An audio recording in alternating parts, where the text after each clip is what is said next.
पैसे वाले मियां तावीज दे देंगे तो मेरा शौहर मुट्ठी में आ जाएगा, और काम मुट्ठी से बाहर फेंकने के कर रही हैं। आदमी जब आता है तो मुंह बना के बैठ जाती हैं। ये दुनिया की मनहूस औरतों की पहचान है कि दूसरों के सामने मुस्कुराएंगी, अपने मर्दों के सामने नहीं मुस्कुराएंगी। ये जलील किस्म की औरत की पहचान है कि दूसरे औरत को तो मुंह बना के दिखाएंगी, अपने चेहरे पे जो वो अपने चेहरे पे मेकअप करके दिखाएंगी। इनसे पूछो मेकअप करने वाला तो घर बैठा है, उसके लिए तो मेकअप नहीं किया। जरा दिल लगा के बोलो सुभान अल्लाह।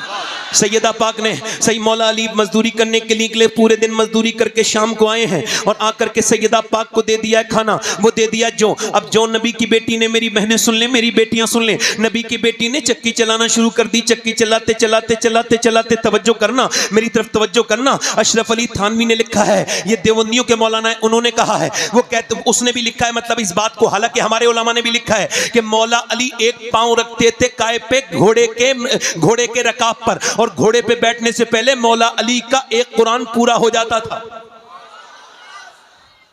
समझ में आई?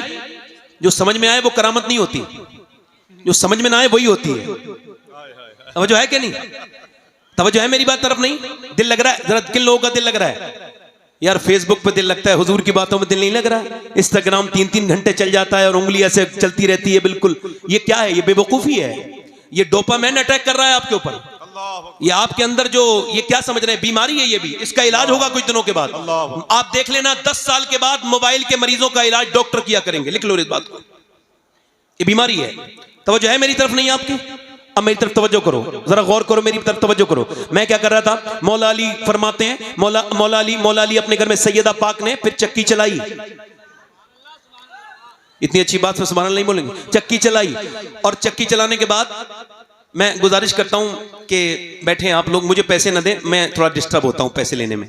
बैठ जाए, पैसे न दें, आप बस सुन लें, यही आपका इनाम है। वल्लाह अगर आप मुझे ठीक से सुन लेंगे ना तो यही इनाम है आपका। पैसा कोई न दे, हाँ गुजारिश कर रहा हूं, बैठे रहें आराम से। जब शब्बीर भाई का नंबर आएगा दीजिएगा, है ना? मैं ऐसा नहीं कि मुझे तलब नहीं है, मगर नहीं यह है कि ये इस वक्त जो बात हो रही है बहुत जरूरी है। क्योंकि एक हदीस शरीफ आला हज़रत ने उस हदीस को कोट किया है। फरमाते हैं कि जो नजराने को मना करेगा, हुजूर की हदीस है, जो नजराने को मना करेगा एक दिन भीख भी मांगेगा तो भीख भी नहीं मिलेगी। तो मैं मना नहीं कर रहा हूं, आप किसी दूसरी सूरत से कर सकते हैं, मगर फिलहाल मेरी तकरीर पर असर हो रहा है। बैठे आराम से, मैं अपनी बातों से अलग हट रहा हूं। मैं कहीं और हूं, आप यहीं हैं, मैं भी मदीने में हूं। मैं मदीने में उस चक्की के आसपास हूं जिस चक्की ने पूरी दुनिया को पाला है। ये चक्की सैयदा की चल रही है, जमाना जितना लंगर खा रहा है। सैयदा ने चक्की चलाई, चक्की चलाने के बाद इंतजार हो रहा है। हसन हुसैन दोनों रोजे से हैं, सैयदा पाक रोजे से हैं, मौला अली रोजे से हैं। अजान की आवाज आ जाए कि अजान दे दें, अजान बिलाल अजान पढ़ दें। कि कैसा दौर है ये? ऐसा दौर है, एक मस्जिद है मगर सारी चीजें लाजवाब हैं। यहाँ के नमाजी लाजवाब नमाजी, अबू बकर, उमर, उस्मान, अली, हुजैफा, तलहा, अब्दुर्रहमान, जोर से बोलो बिलाल, और मुअज्जिन बिलाल, और इमाम नबियों का इमाम। ना इमाम की तरह दूसरा इमाम कोई आया, ना मुक्तदियों की तरह मुक्तदी आए, और ना मुअज्जिन की तरह फिर ऐसा मुअज्जिन पैदा हुआ। ये कायनात का सबसे बड़ा मुसल्ला है। तवज्जो है कि नहीं? मौला अली ने इंतजार कर रहे हैं अजान की आवाज आ जाए। अब जरा ध्यान से सुनिएगा, ये खाना तैयार है, अजान की आवाज आ जाए, मगर अजान की आवाज आने से पहले एक मिस्कीन की आवाज आती है। आवाज में थोड़ा दर्द था। आवाज ये था कि नबी की बेटी, मैं मिस्कीन हूं, मेरे घर बच्चे, मैंने खाना नहीं खाया, मेरे बच्चों ने, वो भूखे हैं मेरे बच्चे, और मैं बड़ी उम्मीद से आया हूं, क्या आप मुझको कुछ दे सकती हैं? एक दिन की भूखी प्यासी नबी की बेटी ने सबसे पहले अपना हाथ बढ़ाया और सैयदा ने कहा, लो हसन मेरे बदले का, मेरे हिस्से का खाना दे के आओ। तो हजरत मौला अली बोले, मेरे हिस्से का भी दे के आओ हसन। तो हसनैन दोनों भाई बोले, हम ही क्यों खाएंगे, फिर हम भी तो दे के आएंगे अपने बदले का। दोनों बच्चे भी दे करके आ गए। और ये फिर अब दूसरी रात गुजर गई है अहले बैत पर, और फिर ये दूसरी रात के बाद ये तीसरे दिन की सुबह हुई है। दूसरे दिन की सुबह में इन्होंने पानी से सहरी कर ली है। फिर मौला अली जो है वो मजदूरी करने के लिए गए हैं। एक तो अरब का हाई टेम्परेचर, उसमें मौला अली 2 दिन के रोजे से, उसके बाद अल्लाह अकबर दोपहर तक जो है वो इफ्तार करके दोपहर तक मेहनत करके मजदूरी करके शाम को लेके आए हैं। फिर नबी की 2 दिन की भूखी प्यासी बेटी ने फिर चक्की चलाई है और चक्की चलाते चलाते नबी पाक सल्लल्लाहु ताला अलैहि वसल्लम की बेटी ने चक्की चलाने के बाद फिर रोटी बनाई है और रोटी बनाने के बाद फिर इंतजार हो रहा है कि अजान की आवाज आ जाए। आज ये दूसरा रोजा है, अजान की आवाज आ जाए, मगर अजान की आवाज आने से पहले एक आवाज आती है और बड़ी पुरदर्द आवाज है। आवाज ये है, मैं एक यतीम हूं और मेरा बाप मर चुका है, 3 दिन हो गए मेरे घर में कुछ बना नहीं, क्या अहले बैत मुझको कुछ दे सकते हैं? क्या सैयदा के घर से कुछ मिल सकता है? अल्लाह अकबर, क्या खातून जन्नत मुझे कुछ दे सकती हैं? नबी पाक की बेटी ने कहा, लो उस यतीम को दे के आओ। 3-4 लोगों ने दे दिया। फिर ये तीसरी दिन रात भी गुजर गई, अब तीसरा दिन भी रोजा, और वो भी किसी खाने से नहीं बल्कि फिर वो भी पानी से। ओ बेरोजार, और ना रोजा रखने वालों, बगैर रोजे के रहने वालों, क्या जवाब दोगे कल क़यामत के दिन कि तुम्हारे घर में नेमतें भरी हुई थी और अहले बैत के घर में नफली रोजा है और तीसरा दिन भी पानी से इफ्तार रोजी वो सहरी की गई है। पानी से सहरी करने के बाद मौला अली गए हैं, अपने बच्चों को देख करके बाप गया है मजदूरी करने और मजदूरी करने बाग में। अच्छा मेरी तरफ देखें, ये एक हदीस अलग से जम कर रहा हूं, ये हदीस मैंने मदीने शरीफ में बैठ के पढ़ी थी और 21वें रमजान को पढ़ रहा था तो मेरे सामने हुजूर का गुंबद था, यानी जब मैं हदीस पढ़ रहा था तो वो मदीने वाला भी गुंबद मेरे सामने था। उस हदीस का असर मेरे दिल पर जो हुआ है उसको आज तक मैं कभी खत्म नहीं कर पाऊंगा। वो अजीब सा असर था कि मौला अली कहते हैं मैं 15 दिन के बाद अपने घर आया। कितने दिन के बाद बोलो? 15 दिन के बाद। और कहते हैं जब मेरी बीवी ने दरवाजा खोला तो मुस्कुरा के सलाम कर दिया, ये से वाले मियां तावीज दे देंगे तो मेरे घर अच्छा हो जाएगा। इन औरतों को कोई समझाए, ये से वाले मियां तावीज दे देंगे तो मेरा शौहर मुट्ठी में आ जाएगा, और काम मुट्ठी से बाहर फेंकने के कर रही हैं। आदमी जब आता है तो मुंह बना के बैठ जाती हैं। ये दुनिया की मनहूस औरतों की पहचान है कि दूसरों के सामने मुस्कुराएंगी, अपने मर्दों के सामने नहीं मुस्कुराएंगी। ये जलील किस्म की औरत की पहचान है कि दूसरे औरत को तो मुंह बना के दिखाएंगी, अपने चेहरे पे चाहे वो अपने चेहरे पे मेकअप करके दिखाएंगी। इनसे पूछो मेकअप करने वाला तो घर बैठा है, उसके लिए तो मेकअप नहीं किया। ये जो शादी में मेकअप करके जा रही हो, आपको शर्म नहीं आई कि आपकी नियत दूसरों को दिखाने की है, दुनिया के गंदे लड़कों को दिखाने की है? अरे शर्म नहीं आई? तेरे हर कदम पे तुझ पे लानत है। आला हजरत फरमाते हैं जब औरत बेपर्दा होकर घर से निकले हर कदम पर उस पर लानत अल्लाह के फरिश्ते भेजते हैं, मगर जब वही औरत अपने शौहर को दिखाने के लिए मेकअप करे और अगर उसका आदमी उसको देख के खुश हो जाए तो अल्लाह एक सदके का सवाब अता फरमाता है, एक सदके का सवाब अता फरमाता है। कोई जरूरत नहीं वो तावीज देने वालों के पास जाने की, कोई जरूरत नहीं। एक ही तरीका है जब शौहर को अगर मनाना है, और ये सुन्नत फातिमा है कि जब तेरा शौहर घर में आए तो मुस्कुरा के सलाम कर दे, इंशाअल्लाह बरकतें घर में रहे। वाह वाह वाह वाह वाह, बरकतें बरकतें बरकतें। नहीं नहीं नहीं, पानी नहीं, पानी नहीं, जोर से बोले सुभान अल्लाह। पानी आपकी मोहब्बत, मुस्कुरा के बोले वाह वाह, मुस्कुरा के बोले। मौला अली कहते हैं मेरी बीवी ने मुस्कुरा के मुझे सलाम कर दिया। क्या बेहतरीन तरीका है। देखे तो वसीम बरेलवी ने कहा था थके हारे परिंदे जब बसेरे को लौटे, तो सलीकेमंद शाकों का लचक जाना जरूरी है। जब शौहर आए तो औरत को अच्छा माहौल देना चाहिए, घर बना रहेगा। किसी की पंचायत की जरूरत नहीं, वरना सारी दुनिया से पंचायत कराओ, कोई फायदा नहीं है। मगर सुनिए, सैयदा फातिमा ने मुस्कुरा के, हजरत अली बोले मुझे भूख लगी है, पानी पेश किया। ये तरीका है, कुछ ना हो तो पानी दे दो। तो उन्होंने पानी पे, कब भूख लगी है? कहते मौलाना 3 बार आवाज दी ना, आवाज नहीं आई। 4थी बार मैंने कहा सैयदा, अंदर से रोने की आवाज आई। मैं अंदर गया ना तो दोनों आलम के मालिक को मुख्तार की बेटी बैठी भी रो रही है, जिसकी आंखें हुजूर की तरह, जिसके होंठ हुजूर की तरह, जो मुस्कुराए तो नबी की तरह लगे, जो उठे तो नबी की तरह लगे। अम्मी आयशा फरमाती फातिमा चलती थी तो ऐसा लगता था अल्लाह का रसूल चल रहा है, फातिमा बोलती थी तो ऐसा लगता था अल्लाह का रसूल बोल रहा है। मैंने कहा फातिमा आपको किस चीज ने रुलाया है? अब जरा अजीम बाप की अजीम बेटी की बात सुनिए।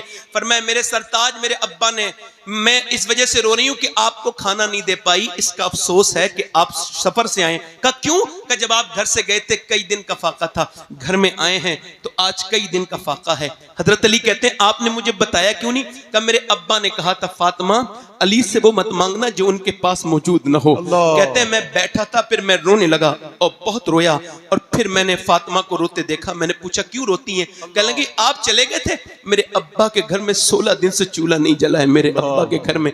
हजरत अली कहते हैं बच्चों की भूख अपनी जगह, मगर हुजूर को सुन के मैं बाग की तरफ गया और जाकर के मैंने बाग वाले से कहा कोई काम ले लो मुझसे। उसने कहा एक डोल निकालोगे और पानी दोगे मेरे बाग को तो एक खजूर दूंगा। कहते 3 डोल निकाले, पसीने में भीग गया, मगर फिर हुजूर को याद किया, 17 डोल निकाले, बिल्कुल भीगा हुआ हूं पसीने से, और मेरे बच्चे भी भूखे, मैं भी खुद भी भूखा, मगर एक खजूर चखी तक नहीं। ऐसे करके हुजूर की बारगाह में ले गया। हुजूर ये नजराना है, फरमाया अली तेरे बच्चे भूखे हैं, तेरी फातिमा भूखी है, तेरे हसन भूखे हैं, उनको नहीं दिया। मैंने कहा हुजूर हसन से ज्यादा, फातिमा से ज्यादा, हुसैन से ज्यादा अली आपसे मोहब्बत करता है मेरे आका। हुजूर ने दोनों हाथ उठा के दुआ की थी, ऐ अल्लाह मैं अपने अली से मोहब्बत करता हूं, तू भी मेरे अली से मोहब्बत कर। या अल्लाह मैं इसकी औलाद से राजी हूं, तू भी इससे राजी हो जा। फिर हुजूर मेरे घर गए, कहा तेरे बच्चों के साथ खाऊंगा बैठकर। हुजूर ने खजूर की गुठली निकाली और फिर खजूर जब हसन के मुंह में दी तो हसन ने नाना को देख के रोना शुरू किया, हुसैन ने भी रोना शुरू किया। मेरे नबी ने दोनों को प्यार किया तो सैयदा रोने लगी। फरमाया ना मेरी बेटी फातिमा न रो, मेरी बिलाडली, ये मताउन दुनिया कलील, ये दुनिया छोटी है और ये दुनिया की रौनकें, दुनिया की लज्जतें आले मोहम्मद के लिए नहीं है, आले मोहम्मद के लिए दुनिया नहीं है मेरी बिटिया ना। हजरत अली कहते हैं मैं तीसरे दिन अपने घर आया और मेरी बीबी ने फिर 3 दिन की रोजे की बीबी ने रोजे के साथ मेरी बीबी ने चक्की चलाई, और चक्की चलाने के बाद मेरी बीबी ने 3 दिन का रोजा रखने के बाद फिर चक्की चलाई कि नीचे को जो है वो खाना रख दिया। अब अजान की आवाज आ जाए, मगर अजान की आवाज नहीं आई, एक कैदी की आवाज आई, वो भी गैर मुस्लिम की, एक असीर की आवाज आई। उसने कहा मैं एक गैर मुस्लिम हूं, मुझे मदीने में किसी ने खाना नहीं दिया और सबने मुझे डांट दिया, भगा दिया, मैं कैदी हूं, क्या नबी की बेटी मुझको कुछ दे सकती है? मैंने सुना है जिसे कहीं से कुछ नहीं मिलता वो फातिमा के घर से कभी खाली नहीं जाता है, क्या आप कुछ दे देंगी? सैयदा ने खाना उठाया, हसन ने उठाया, दे दिया। जब अजान हुई मस्जिद में गए ना तो दोनों बच्चे कांपते थे भूख की वजह से, चेहरा बिल्कुल पीला था। मेरे नबी ने दोनों बच्चों को प्यार किया और कहा अली तेरी सखावत अल्लाह ने पसंद कर ली है।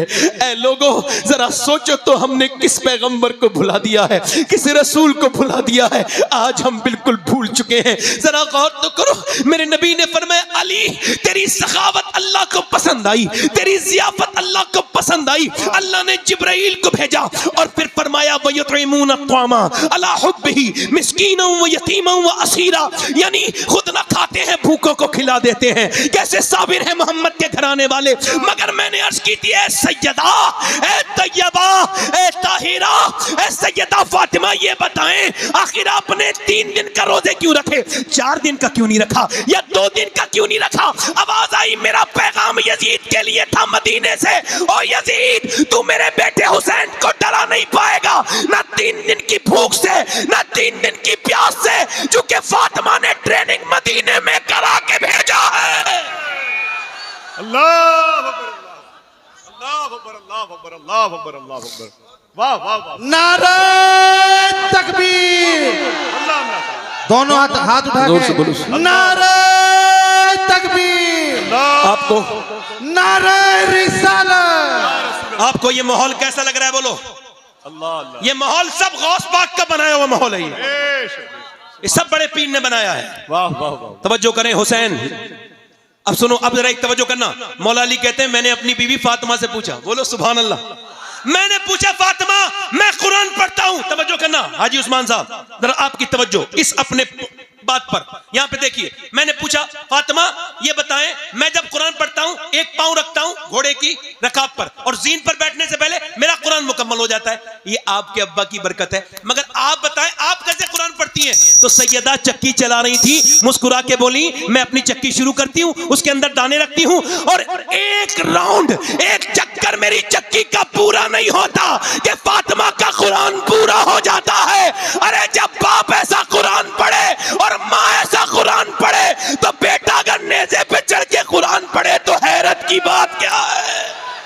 अल्लाह अल्लाह अकबर अल्लाह अकबर अल्लाह। यजीद बनते हैं लोग आज भी कोशिश से, हुसैन बनते नहीं, खुदा बनाता है। वाह वाह वाह। अच्छा, एक चीज है तकदीर, क्या है बोलो?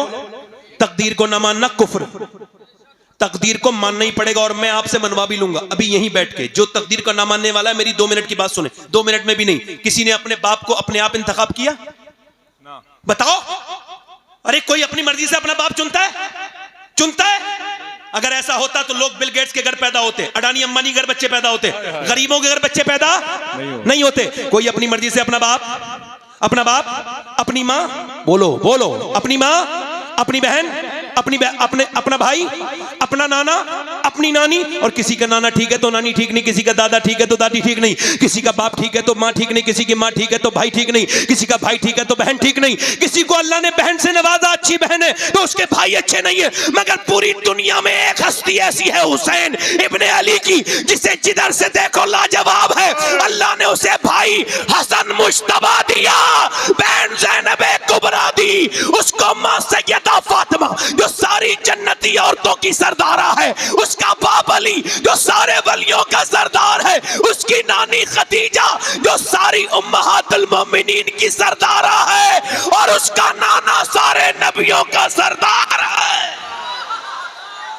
अफजल है कुल जहां में घराना हुसैन का, पूरा मजमा हाथ उठा के, अफजल है कुल जहां में घराना हुसैन का, अरे नबियों का ताजदार है नाना। अल्लाह अकबर अल्लाह अकबर अल्लाह अकबर। वाह वाह वाह, सुभान अल्लाह सुभान अल्लाह सुभान अल्लाह। मुस्कुरा के बोलो, वाह वाह वाह, मुस्कुरा के बोलो। अब जरा करबला में आते हैं। करबला क्या है? हक और बातिल की लड़ाई। करबला काई की लड़ाई है? हक, झूठ और सच की लड़ाई। यजीद और हुसैन की लड़ाई नहीं है, इस्लाम और गुमराही की लड़ाई है। हुसैन अगर ना शहीद होता तो आज घर घर यजीद होता। अल्लाह अल्लाह अल्लाह, तवज्जो है क्या नहीं? वाह वाह। हुसैन कौन है? हुसैन कौन है? अच्छा, आप ये पसंद करोगे आपका इमाम किसी शराबी के पास बैठे? ना ना ना ना। आप पसंद करोगे आपका इमाम किसी जुआरी के पास बैठे? ना ना। यार जब आपका इमाम, आप पसंद करोगे उसके हाथ में बैत होना जो शराबी के घर खाना खाता है? आप उसके हाथ में बैत दे सकते हो?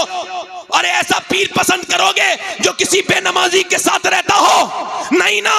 अरे तो हुसैन तो पीरों का भी पीर है और इमामों का भी इमाम है।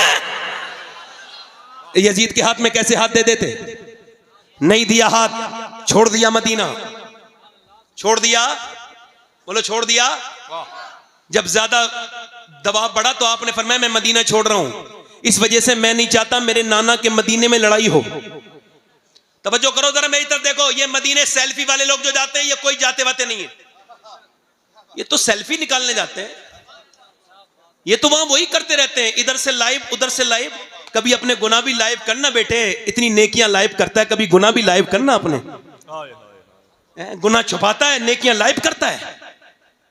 नेकियां तो छुपाने की होती हैं।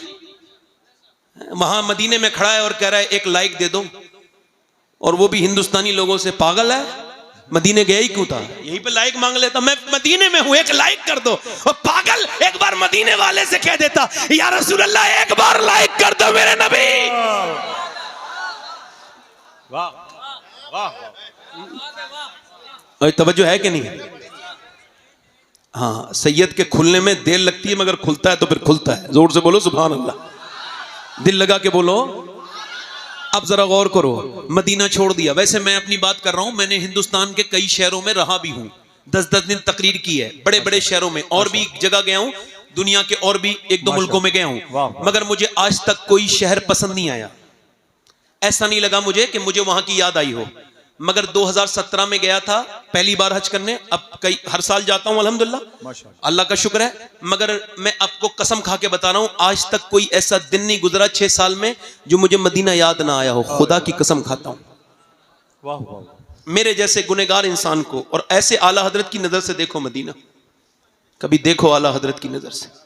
मुझे खुदा की कसम, इतना हिंदुस्तान में बरेली में जब जाता हूं तो आला हजरत के होने का एहसास होता है, मगर इतना नहीं होता जितना मदीने में मुझे आला हजरत का एहसास होता है। हाय हाय चूंकि आला हजरत को जहां जाओ आला हजरत कहा, कैसे पढ़ोगे, कैसे जाओगे हुजूर की बारगाह में? ऐसे ही जाओगे कि मुजरिम बुलाए आए हैं, जाऊ का है गवाह, फिर रद हो कभी ये शान करीमों के घर की है। सरकार हम गवारों में तर्जे अदब कहां, हमको तो बस तमीज यही भीख भर की है। मांगेंगे मांगे जाएंगे, मुंह मांगी पाएंगे। दुनिया के पैसे वालों, ये पैसा तुम्हारे काम नहीं आएगा। देखो एक बार मदीना, एक बार देखो मेरे हुजूर का मदीना, एक बार काबे की बहारें देख लो। ए नौजवानों, मोबाइल ना बदलो, आसान है मदीना देख लो, हुजूर की बारगाह की हाजिरी कर लो। मेरा इमाम ऐसा है कि अगर उसको बरेली में ढूंढो तो नहीं मिलेगा। कहां मिलेगा? फरमाते हमें ए रजा तेरे दिल का पता चला व मुश्किल दरे रोजा के मुकाबिल वो हमें नजर तो आया। यानी मदीना इंसान का छोड़ना बड़ा मुश्किल है, मगर जब मैंने मदीना छोड़ा, जब हाजी ने मदीना छोड़ा, जब आम आदमी ने मदीना छोड़ा तो दिल फट गया। वो एयरपोर्ट तक रोता हुआ आया और जब मदीना याद आता है तभी बैठ के रो लेता है। मगर बताओ वो हुसैन कैसा मदीना छोड़ा होगा, कैसे मेरे हुसैन ने मदीना छोड़ा होगा, जिसने बचपन में आंखें वहीं खोली हैं, जो कभी अपने नाना के कांधों पर बैठा है, कभी नाना की जुबान चूस रहा है, कभी नाना के कांधों पर बैठा है। कौन? हसन हुसैन। कोई समझेगा हसन हुसैन को? हजरत उमर फारूक आजम इमाम हसन इमाम हुसैन को देखने रोज आते हैं हुजूर के विसाल के बाद। मौला अली ने कहा पहले तो नहीं आते थे हुजूर के जमाने में, उमर अब इतना मेरे बच्चों को क्यों देखने आते हैं? उमर रो के बोले तेरे बच्चों की चेहरा अली बिल्कुल मेरे नबी की तरह है, इनको देख लेता हूं तो बिल्कुल नबी याद आ जाते हैं, नबी की तशनगी कम हो जाती है। मेरे बरेली का इमाम बोला मादूम न था शाये सकलैन, उस नूर की जलवागाह थी ज़ाते हसनैन, और तमसील ने उस नूर के दो हिस्से कर दिए, आधे से बने हसन आधे से हुसैन। हुसैन ने मदीना छोड़ दिया, कैसे दिल से मदीना छोड़ा? मक्के आ गए, मक्के में खतूत आए, मक्के को भी छोड़ दिया। मक्के से आप जो है वो कूफे की तरफ जा रहे थे, एक शायर बीच में मिला, उसने कहा हुसैन ना जाओ, तुम्हारा भाई मुस्लिम बिन अकील हमने देखा है उसको कत्ल कर दिया गया, उसको धोखा दे दिया गया, कूफियों ने धोखा दे दिया। इमाम ने फरमाया मेरे भाई का तूने कहां देखा? कहा हमने उसको देखा कि वो कूफे के चौराहे पे लटका हुआ है, आपका भाई। इमाम ने फरमाया ए अल्लाह तेरा शुक्र है कि मेरा भाई झुका नहीं मगर लटक गया। अल्लाह अकबर। फरमाया झुके हुए तो नहीं देखा ना। तवज्जो करना, थोड़ी देर की गुफ्तगू रह गई है मेरी, ध्यान से सुनना, और अगर आपने ध्यान दिया तो करबला पहुंच जाओगे। चूंकि मेरे इश्क मुझको ले चल तू ही जाने बे मदीना, करम ये मुझ पे किया है मेरे तसव्वुर ने कि आज खींच दी तस्वीरें यार आंखों में।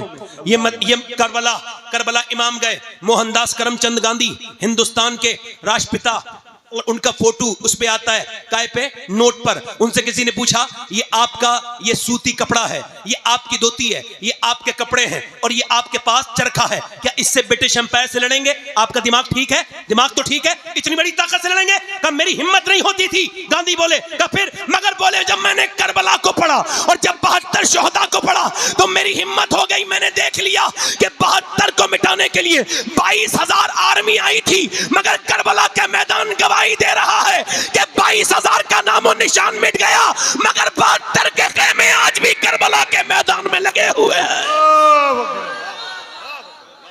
72 के खेमे अब भी करबला के मैदान में, बोलो बोलो, करबला के मैदान में, करबला के मैदान में लगे हुए हैं। इमाम मेरा करबला गया है, इमाम कहता है मैं यजीद की बैत नहीं करूंगा, और फिर तकरीर करते हैं मुझे पहचानते नहीं, मैं हुसैन इब्ने अली हूं, मुझे पहचानो, मैं नाना के कांधे पर बैठा था।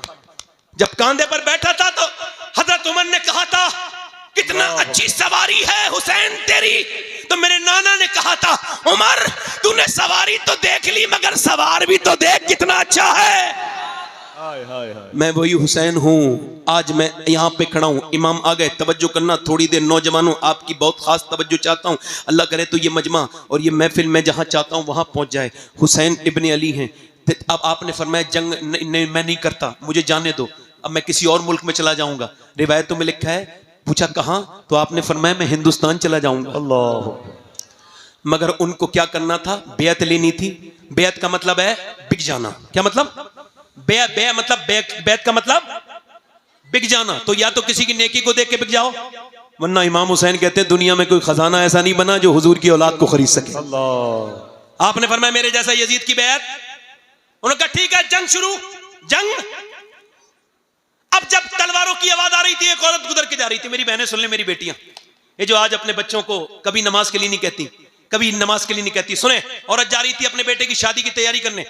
अब जब जा रही थी ना औरत, और जब वो औरत जा रही थी तो आवाज आई, तो उस औरत ने कहा देख क्या मेरे बेटे कैसी आवाजें आ रही, तलवार किसकी जंग हो रही है, देख तलवारें टकरानी आपस में। वो बच्चा आके रोने लगा, अम्मा मेरा दिल बड़ा दुखा है। क्या हुआ? कि मैंने वहां करबला में एक इतना खूबसूरत इंसान देखा, मेरी आंखों ने इतना अच्छा नहीं इंसान नहीं, न उसकी आंखों की तरह आंखें थी, न उसके लहजे की तरह। कहा अच्छा, मैंने पूछा कौन है? कहा ये हुसैन इब्ने अली है, इन पर बड़ा जुल्म हो रहा है। तो कहता है मेरी माँ, मेरा दिल फट गया। माँ रो के बोली मेरे लाल, फातिमा का घर लुट रहा हो और मैं अपने बेटे का घर बसाऊं, मेरा दिल गवारा नहीं करता। मैंने आज तक तुझसे कभी तुझसे मैंने अपने दूध का बदला नहीं मांगा, आज मांगती हूं, ऐसा कर तू मेरे बेटे हुसैन पे कुर्बान हो जा। बेटा बोला अम्मी अगर तू ना भी कहती मैं फिर भी हुसैन पे कुर्बान होने का इरादा रखता था। जवान बेटा गया, मैं माँ पहुंची, इमाम ने फरमाया तेरे बुढ़ापे का सहारा ले जा। कहने लगी मुझे बुढ़ापे का नहीं, कयामत का सहारा चाहिए हुसैन, मुझे कयामत का सहारा चाहिए, बुढ़ापा तो मेरा गुजर जाएगा। इमाम ने फरमाया ठीक है। अब जब उसका बेटा चला तो इमाम की तरफ उसकी माँ आंखों से आंसू ला के बोली हुसैन मेरे बेटे को जब नवाजो तो उसकी माँ को भी नवाजना कयामत के दिन। मेरे इमाम ने फरमाया ठीक है। जब बेटा गया जवान तो बूढ़ी ने ऐसे करके अपनी झोली फैलाई, ऐ अल्लाह मेरे बेटे की शहादत कबूल कर ले, मेरे लाल की ऐ अल्लाह कबूल कर ले। उधर जब इसकी दुआ पूरी नहीं हुई है, ये गर्दन कटी उसकी और आकर के गिर गई झोली में। मां ने उसके बाल पकड़े और उठा करके सर को फेंका यजीदियों में और कहा जो चीज हम अल्लाह की राह में दे देते हैं वापस नहीं लेते, वापस नहीं लेते। अब इमाम के हजरत अली, मैं मुख्तसर कर रहा हूं, शॉर्ट में करबला बयान कर रहा हूं, आखिर में हजरत कासिम गए। कासिम कौन है? इमाम हसन के बेटे। जब वो गए तो एक हाथ में तलवार है और कुर्ता है, सिर्फ कोई जंगी सामान नहीं है, कोई खुद नहीं पहने हुआ है, कोई प्रोटेक्शन का सामान नहीं है, ऐसे ही जा रहे हैं। मगर शेर का पोता था, जाके बोले है कोई जो मेरा मुकाबला करे? अरे 22,000 से जो भूखा प्यासा मुकाबला तलब करे, अली का ही तो पोता हो सकता है। अर्जक नाम के पहलवान ने कहा, शिमर ने कहा अर्जक जा, अर्जक जरा जा, अर्जक जा लड़। अर्जक बोला तेरा दिमाग ठीक है शिमर, मैं 500 लोगों से लड़ता हूं, इससे अकेले लड़ लूंगा? दुनिया मेरी क्या कहेगी, तू तो करेंगे लोग, बच्चे से लड़ाऊं, मेरा बेटा जाके इसकी गर्दन काट लाएगा। उसने कहा ठीक है ट्राई कर ले। उसका बेटा आया ना जवान, आने में टाइम लगा, मरने में टाइम नहीं लगा। वाह वाह वाह। फिर दूसरा भेजा, मर गया, तीसरा भेजा, मर गया, चौथा भेजा, कट गया, पांचवी बार खुद आया, बोले मुझे ना, मेरा नाम तूने सुना है कि नहीं सुना है? कासिम, मैं हूं अर्जक, 500 लोगों से लड़ता हूं। हजरत कासिम बोले मैंने तेरा नाम नहीं सुना, मगर तूने मेरे दादा अली का नाम जरूर सुना होगा, और मैं आ जा। और वो जब आया आपने फरमाया तेरा दिमाग खराब, तेरे होश खराब हो गए, तेरा बच्चे का मर गया, तू तेरे घोड़े की जीन तक खुली हुई है। उसने नीचे गर्दन की ना ऐसी तलवार मारी, गर्दन ओ दूर जाके गिरी। आवाज आई अली का वो घर है जिस घर का हर एक बच्चा जहां पैदा हुआ शेरे खुदा मालूम होता है। इमाम कासिम, अच्छा अब 22,000 लोग जब तीर चलाएंगे एक आदमी पर तो क्या होगा? शहीद हो गए। अब जब शहीद हुए ना तो और लाशों को इमाम उठा के लाए थे, तवज्जो करना मेरे इमाम पर, जब उठा के लाए थे और लाशों को तो गोद में उठा के लाए थे, मगर इनके लिए आपने नीचे को कपड़ा रखा और फिर टुकड़े उठा के सर पांव अपने भतीजे के गठरी बांधी और फिर लेकर के आए। और फिर इमाम ने ना अपने छोटे बेटे की, बड़े बेटे के पास गए, वो भी शहीद जब होने गए, हजरत अली अकबर, तो देखा आंखों में आंसू थे। इमाम ने फरमाया मेरे अली अकबर, किसी शहीद की आंखों में आंसू नहीं देखे, मेरे बेटे तेरी आंखों में आंसू क्यों हैं? तो बेटा रो के बोला अब्बा मेरे बाद आप अकेले रह जाओगे। 18 साल का। इमाम ने कहा नहीं नहीं, तेरी दादी तुझे जन्नत में देखना चाहती हैं, इंतजार कर रही हैं, तेरे नाना जा तेरा इंतजार कर रहे हैं। इमाम अपने बेटे को उठाया, जो जवां बेटे की मैयत पे न रोया वो हुसैन। इमाम फिर वापस आए, 6 महीने के बच्चे की कब्र बनाई है बस अली असगर की, और करबला में कोई कब्र नहीं बनाई आपने अपने हाथ से, एक ही कब्र बनाई। क्यों? क्योंकि बाद में घोड़े दौड़े थे, और अगर 6 महीने के बच्चे पे घोड़े दौड़ जाते ना तो अल्लाह उस कौम को बर्बाद कर देता, उलमा कहते हैं बर्बाद कर देता। इमाम ने अब मेरी आखिरी तकरीर का हिस्सा है, बड़े ध्यान से आपसे बड़ी अल्लाह रसूल का वास्ता देके कहता हूं, बड़े ध्यान से सुनिएगा। मेरे इमाम ने अपने नाना का जुब्बा पहन के और अमामा बांधा नाना का, और हाथ में जब साफा, हाथ में तलवार ली तो पीछे से 21-22 साल के बच्चे ने हाथ रख दिया, पीछे मुड़ के देखा हजरत ज़ैनुल आबिदीन थे। अब्बा मुझे छोड़ के जाओगे? तारीख क्या कहेगी कि जवान बेटा रहा और बाप को छोड़ के चला गया, बाप को जाने दिया। इमाम ने कहा नहीं नहीं मेरे बेटे, मेरा इम्तिहान खत्म हो रहा है, तेरा शुरू हो रहा है। तुझे तो मेरे अमानतें देता हूं, तू मेरा खलीफा है, मेरी अमानतों का अमीन, मेरी विरासतों का तू अमीन है, मैं तुझको देता हूं मेरे ज़ैनुल आबिदीन, मेरी नस्ल तुझसे चलेगी, जा मेरे बेटे तेरा सब्र यहीं से शुरू होता है। इमाम ज़ैनुल आबिदीन को समझाया, फिर अपनी औरतों के पास गए और फरमाया, ओ ज़ैनब, ओ उम्मे रबाब, ओ फातिमा, ओ शहरबानो, मैं जा रहा हूं, बस तुम सब्र करना, चीखना मत, चिल्लाना मत, रोना मत। अल्लाहु अकबर। सैयदा ज़ैनब ने कहा किसके सहारे छोड़ के जा रहे हैं? कहने लगे जिसके सहारे इब्राहिम ने हाजरा को छोड़ा था, उसी के सहारे छोड़ के जा रहा हूं, बस उसी के छाड़े छोड़ के जा रहा हूं। इमाम चल दिए बरेली से। हुजूर आला हजरत के भाई अल्लामा हसन कहते हैं, अल्लाहु अकबर, हूरे करती हैं उरूसाने शहादत का सिंगार, खूबरू दूल्हा बना है हर जवाने अहले बैत, और फातिमा के लाडले का आखिरी दीदार है, हश्र का हंगामा बरपा है मियाने अहले बैत। इमाम को आखिरी बार उनके घर की औरत देख रही हैं, अपना सौदा बेचकर बाजार सूना कर गए, कौन सी बस्ती बसाई ताजरान अहले बैत। इमाम जब करबला में गए, तलवार आपने चलाई, आपकी तलवार से तो कोई मुकाबला नहीं कर सकता था, तीर मारे, पहला तीर जब सीने पे लगा, ओ नौजवानों इस तीर को तुम भी दिल पे लेके सुनो। इमाम ने घोड़ा वापस किया, खेमे में जाके बोले बहन रोई थी क्या ज़ैनब? कहा हाँ मेरे भाई, तुम मेरे भाई हो, मेरे माँ जाए हो, मेरे साथी हो, मेरे भाई, मैं बचपन से तुम्हारे साथ खेली, मगर अब जब तीर लगाए तो ज़ैनब को अफसोस तकलीफ हो गई, मैं बहन हूं। आखिर इमाम ने फरमाया ना मेरी बहन रो मत, जब मौर्रिख तारीख लिखेगा तो खाली हुसैन इब्न अली की तारीख नहीं लिखी जाएगी, बल्कि ज़ैनब बिन्त अली की भी तारीख लिखी जाएगी। दुनिया कहेगी कि ज़ैनब भी कोई थी। ऐ मेरी बहन, दुनिया में बहनें बहुत आई हैं, मगर तेरी तरह बहन कोई नहीं आएगी। तूने अपना घर दिया, अपने बच्चे दिए, तूने जितनी कुर्बानियां मेरे लिए दी, मेरी बहन आज हुसैन तुझे सलाम करता है, मगर बस थोड़ा सब्र कर ले, अभी सिर्फ एक मेरे तीर लगाए। और सुनना, हदीस का बयान कर रहे हैं इमाम, अभी मेरे तीर लगाए, अभी तो मेरी लाश पर घोड़े दौड़ेंगे। देख मेरी बहन, औरत की आवाज औरत है, बाहर मत निकलना, बाहर मत निकलना। काश कि हमने शादियों में अपनी बहनों को दुपट्टा दे के कहा होता, बहन सर पे दुपट्टा ओढ़ ले।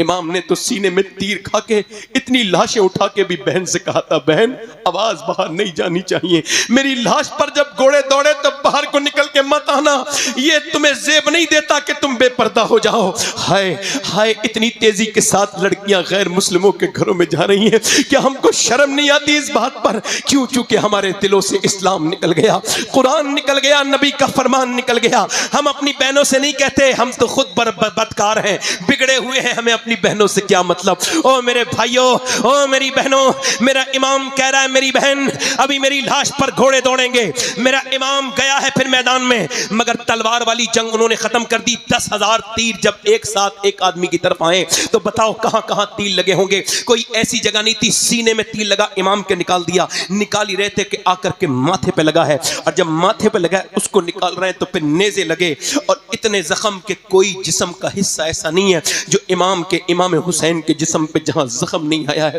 पूरे जिस्म पे तीर ही तीर लगे हुए। इमाम अब शहादत के करीब हैं, आपकी हाथ की जो पकड़ है वो कमजोर होती चली जा रही है, और आप घोड़े से नीचे तशरीफ ला रहे हैं। और जब नीचे तशरीफ लाए हैं तो मुअर्रिख ने लिखा है कि इमाम लबों को हिला के कुछ कह रहे थे। किसको याद कर रहे थे? अपनी सकीना बेटी को, वो जो 6 साल की रही है? नहीं नहीं नहीं। अपनी बहन ज़ैनब को? नहीं नहीं नहीं। अपने बेटे अली अकबर को? नहीं नहीं। अपने ज़ैनुल आबिदीन को? नहीं नहीं। अपने नाना को? नहीं नहीं। अपनी अम्मी फातिमा को? नहीं नहीं। का फिर किसको याद करते थे? का हुसैन जब घोड़े से नीचे आते थे जख्मों से चूर चूर, तो इमाम कहते थे घोड़े से गिरते गिरते, अल्लाह मेरे नाना की गुनहगार उम्मत को बख्श दे, अल्लाह मेरे नाना की गुनहगार उम्मत को बख्श दे।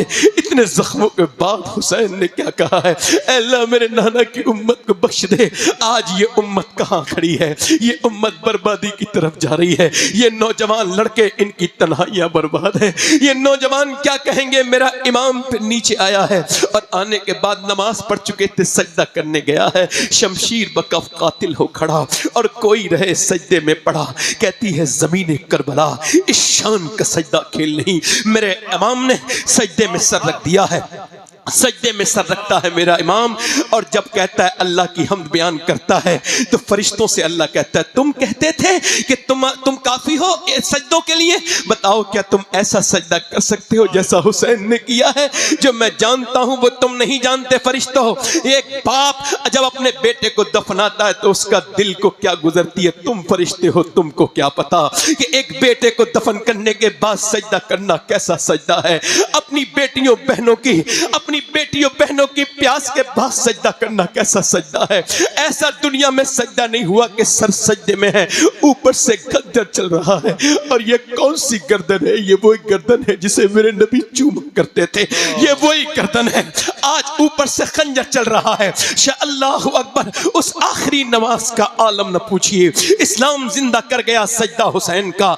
सजदे तो सबने किए मगर हुसैन तेरा अलग अंदाज है, तूने वो सजदा किया जिस पे खुदा को नाज है। इमाम की गर्दन काट दी गई है, अब घोड़े दौड़ रहे हैं इमाम के ऊपर। मगर मैं उन औरतों को भी आओ सलाम कर दूं, अहले बैत की उन औरतों को सलाम कर दूं जिनकी तरबियत सैयदा फातिमा ने की है। आओ सलाम करें उनको कि इधर घोड़े दौड़ रहे हैं लाशों पर, उधर सूरज डूब रहा है, पानी तो है नहीं उन औरतों के पास। उनके पास क्या है? करबला की ज़ैनब के पास सिर्फ मिट्टी है। मिट्टी से तयम्मुम करके ज़ैनब सजदे में चली गई, मिट्टी से तयम्मुम करके सकीना सजदे में है। मैं कहता हूं ऐसी भी कोई औरत नमाज पढ़ सकती है। उधर बेटों की हड्डियों पे जब घोड़े दौड़ते हैं तो चटाक चटाक की आवाजें आती हैं, उधर सजदे में औरतें नमाजें पढ़ रही हैं। ये कौन है? ये नबी के घर की औरतें हैं, ये नबी के घर की औरतें हैं जिन्होंने नमाज नहीं छोड़ी।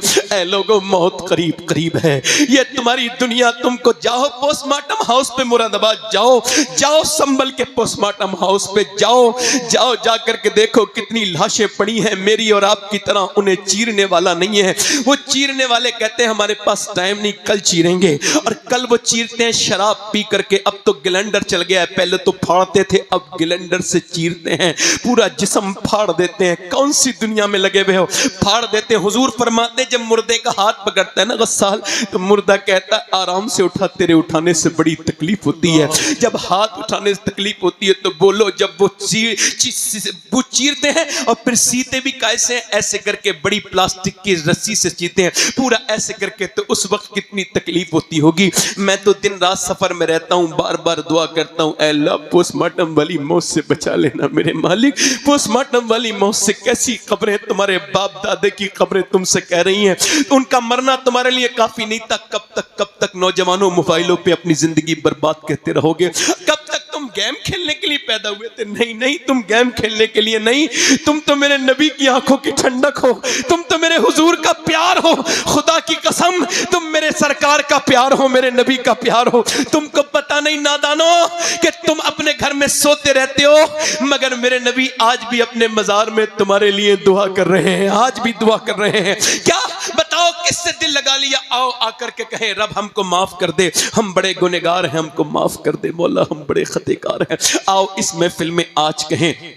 एक आखिरी बात बयान करता हूं और बात को इन सारे बुजुर्गों उलमा के सामने खत्म करता हूं, बात को इनकी बरकतों से बात खत्म करता हूं। बात यह है, किफल नाम का लड़का था। हुजूर फरमाते हर रात नई लड़की बुलाता था, यानी एक नाइट एक लड़की, यानी वो नई लड़की बुलाता था। ढूंढवा के इतने पैसे थे उसके पास, एक रात में एक लड़की की इज्जत खराब करता था। हुजूर फरमाते एक लड़की आई ना तो वो रोने लगी। इसने कहा पैसे नहीं दिए जो मेरी रात खराब कर रही, मूड खराब कर रही। कहा पैसे तो मिले। कहा रोती क्यों है? कहा मैं इस वजह से रो रही हूं, मेरा बाप ना मरा होता मैं कभी ना आती। कहा क्यों? कहा मेरा बाप मर गया, मेरे बहन भाई भूखे हैं और मैं अल्लाह से डर रही हूं, मेरे मालिक मुझे माफ कर देना, मेरे बहन भाई भूखे ना होते तो कभी ना आती। कहा तू अल्लाह से डर रही है? कहा हाँ, मैं अपने अल्लाह से डर रही हूं, मेरा रब मुझे देख रहा है, जब मैं सजदे करती हूं तब भी देखता है, मैं तेरे घर पे इज्जत खराब कराने आई हूं तब भी अल्लाह देख रहा है।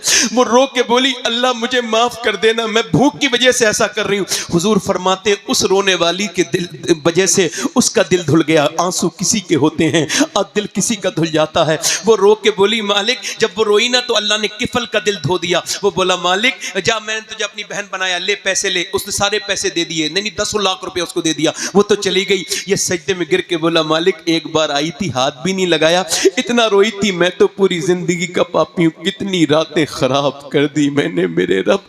मैं जानता हूं कि मैं बेकार हूं, मगर तुझे तो पता है ना कि मैं गलत रास्ते पर हूं। ठीक है कोई कोई बात नहीं, मैं नादान हूं मगर तू करीम है, मुझे माफ कर दे। अगर मेरे जैसा गुनहगार कोई नहीं तो तेरे जैसा करीम कोई नहीं। ऐ मेरे रब, मेरी सांसें मौत की तरफ मुझे लेके जा रही हैं। ऐ बेपनाह ताकतों वाले, अगर मेरे जैसा गुनहगार कोई नहीं तो तेरे जैसा करीम भी कोई नहीं। ऐ रब, मैं गुनहगार पड़ा हूं, ऐसा रोया, हुजूर फरमाते अटैक हो गया, दिल का दौरा पड़ गया। कोई बंदा तेरे दर पे जो आंसू रोल देता है, मेरे मौला दरे तौबा तू उस पर खोल देता है। मर गया, सुबह को कोई जनाजा उठाने वाला नहीं आया। इसका जनाजा उठाएंगे, बदकार का, खराब इंसान का, पापी का, कोई नहीं आया। अल्लाह ने फरिश्तों को भेजा। दोपहर के वक्त में इसके दरवाजे पे बड़े बड़े जली लफ्जों में लिख के गए फरिश्ते, इन्नल्लाह कद गफर लिल किफले, ये जो किफल है ना, इसे अल्लाह ने बख्श दिया है, इसको बख्श दिया है। पूछा ऐ अल्लाह क्यों बख्श दिया? का वो रो दिया था। अल्लाह फरमाता है मेरे महबूब मेरे बंदों से कह दे कि जब ये रोता है ना तन्हाई में, और इसका जब एक आंसू ढलक के गाल तक आता है, मैं सारे गुनाह उसी वक्त माफ कर देता हूं, सारे गुनाह माफ कर देता हूं। आओ इस महफिल में तौबा कर लें। तब बताओ जरा, अपनी हाथ उठा के बताओ, दोनों हाथ उठा के हाथ बताओ, उठाओ, कौन कौन इमाम हुसैन के नाम पे गर्दन गिरा देगा? नीचे हाथ कर लें। एक दूसरे की तरफ ना देखना, मुस्कुराना नहीं, जरा थोड़ा सा काम है। मैं किसी को वो नहीं दे सकता तौफीक, मगर फिर भी वो नौजवान चाहता हूं जो हुजूर के नाम पे गर्दन गड़ा देंगे। दोनों हाथ उठा के बताएं, नीचे हाथ कर लें। जो गर्दन गड़ा सकता है कुछ भी कर सकता है, कुछ भी कर सकता है ना। एक दूसरे की तरफ न देखना, मुस्कुराना नहीं।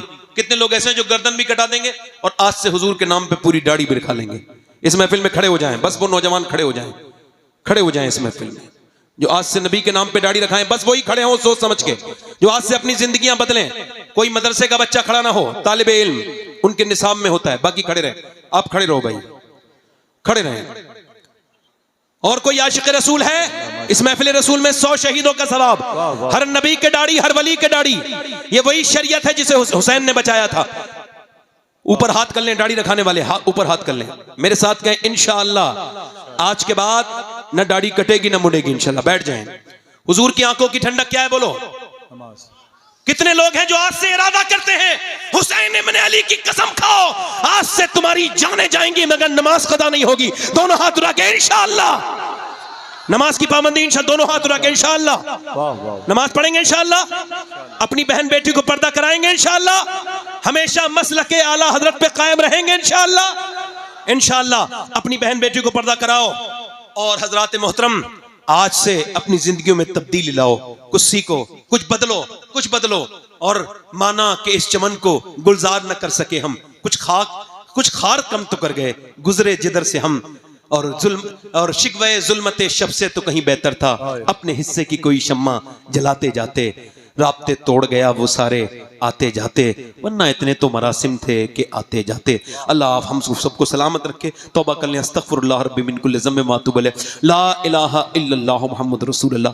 मेरी जिंदगी का मकसद तेरे दीन की सरफराजी, मैं इसीलिए मुसलमान, मैं इसलिए नमाजी, इस्लाम जिंदाबाद, मसलके आला हजरत पाइंदाबाद। आखिर में दुआ गऊँ अल्लाह हम सब के माँ बाप को बख्शे, बिलखुसूस हाजी इरफान साहब, उनकी अहलिया को और हमारे इनके ख़ानदान से जितने लोग गए हैं उन सब की मग़फ़िरत फरमाए। अभी मुजस्सम भाई की वालदा का करीब में इंतकाल हुआ, अल्लाह उनकी मग़फ़िरत फरमाए, उनके दर्जात को बुलंद करे। अल्लाह मेरी वालदा को शिफा दे, वो बीमार हैं, आप में जो भी इंशाल्लाह बाद में दुआ होगी। आप बैठें, अब शब्बीर बरकाती साहब पढ़ेंगे और मैं आसिफ भाई से गुजारिश करता हूँ कि कुछ अशार आप अच्छे से सुनाएं। और मुझसे कोई गलती हो गई हो तो ज़रा थोड़ा सा ये तरीका ऐसे अपनाना पड़ता है, थोड़ा ज़ोर से बोलना पड़ता है शुरू में, माफ़ कीजिएगा कोई गलती हो गई हो। मैं आपका खादिम हूँ, खिदमत करने वाला है, नौकर से गलती हो जाए तो मालिकों को माफ़ कर देना चाहिए। अस्तगफिरुल्लाह रब्बी मिन कुल्लि ज़म्बिन व अतूबु इलैह। पढ़ लीजिए ला इलाहा इल्लल्लाह मुहम्मदुर रसूलुल्लाह। मेरी जिंदगी